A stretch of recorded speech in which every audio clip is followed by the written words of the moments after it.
Ancient Rome, a civilization that shaped the modern world in ways we still feel today. From its founding as a small village to its expansion into one of the greatest empires the world had ever seen, Rome's rise and fall tell the story of power, ambition, and human ingenuity. But what was it about Rome that made it so remarkable? How did a small settlement by the river Tiber come to dominate the known world? And why did this mighty empire eventually crumble? In this video, we'll trace Rome's story from its legendary beginnings to its stunning collapse. Rome was founded in 753 BCE, according to legend, by Romulus and Remus, twin brothers raised by a she-wolf. This myth reflects Rome's destiny of power and conflict. Historically, it began as a small Latin settlement by the Tiber River, a strategic location for trade and defense. In 509 BCE, Rome transitioned from monarchy to a republic after overthrowing King Tarquin the Proud. This shift led to a government ruled by elected officials and a senate. Over the next 400 years, Rome expanded relentlessly, forming alliances, winning wars, and building one of history's most powerful armies.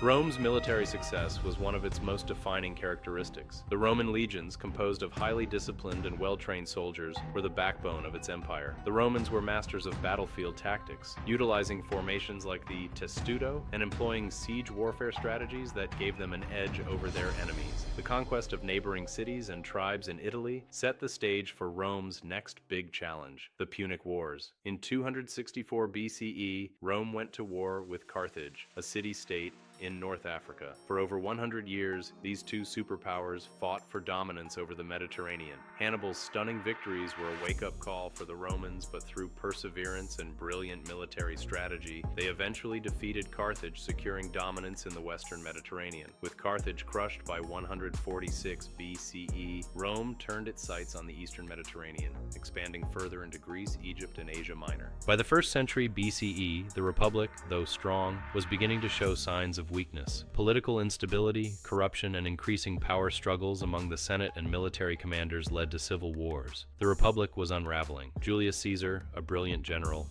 took advantage of this chaos. In 49 BCE, he crossed the Rubicon with his army and marched on Rome, defying the Senate. This act of rebellion sparked a civil war that ended with Caesar becoming the dictator of Rome. His assassination in 44 BCE didn't restore the Republic, but instead set the stage for its complete transformation into an empire. After Caesar's death, Augustus, his adopted son, emerged victorious in the power struggle that followed. In 27 BCE, Augustus became the first emperor of Rome. This marked the end of the Roman Republic and the beginning of the Roman Empire. Augustus ushered in the Pax Romana, a 200-year period of relative peace and prosperity that allowed Rome to thrive.